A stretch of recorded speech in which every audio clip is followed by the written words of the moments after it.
Hello, my name is Maria Stena. I am a sophomore. I'm undeclared, and I went to Rome in fall of 2013. I had an overall budget of about $3,000, and I ended up spending $2,900.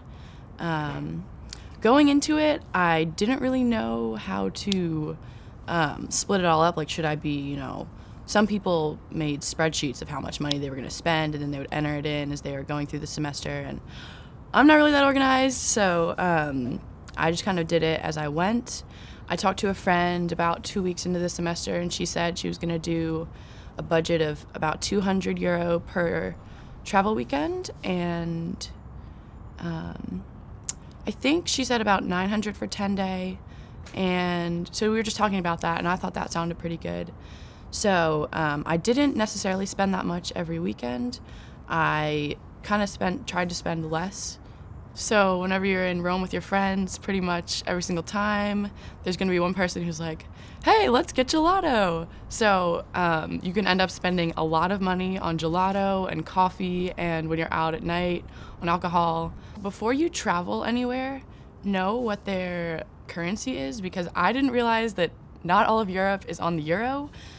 In Rome, you're going to want to use your card to take out money, and probably like each time I took out about $300, because every time you take out money, they charge you like a flat rate for taking out money, and then they take a percentage of the money that you withdraw.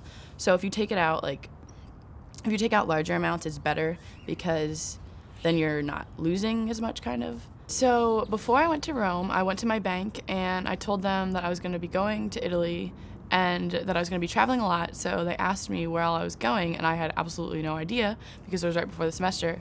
So what I ended up doing for the semester is I got a card from one of the women who worked at the bank at home, and she said that every time I traveled out of the country, I should email her, tell her where I'm going and what days I'm going, and tell her like a couple days before, and she would just tell whoever needed to be told that I was leaving, and that way my card wouldn't, what happened to some people, this didn't happen to me because I talked to my bank, was that you go to a place and you can take out, you withdraw one time, and then you go to withdraw again and you don't get any money, and then you have to call your bank back in America and say that you're not stealing money from yourself. Cell phones, I didn't want to get one originally, because my older brother went to Rome and he got one, and he used it like 2 times, because you're with the people that you'd want to be talking to normally, and you don't really need to be coordinating between groups, because when you're traveling, you're not really going to be splitting up between people. But my dad wanted me to have one for safety, so I got one and I used it 2 times. So because I was with the people that I, would have needed to talk to, I got a pay-as-you-go phone, because I didn't use my phone to talk to my family at home, because that's pretty expensive. So there's a phone on the Rome campus, and it's free, and you can just use that, but it's kind of in a public place. So what you can also do is get a phone card at the cap bar, and you can there's a phone in your room, there's phones in all the rooms, and you can just use that to call home and talk to your family. So a lot of kids over there had their iPhones, and they got international plans. One of my roommates didn't have an iPhone, but she also got an international plan. They're pretty expensive, but I mean, for some people, they're really worth it, especially if you want to talk to your family a lot, because my roommate talked to her family probably once a week, twice a week.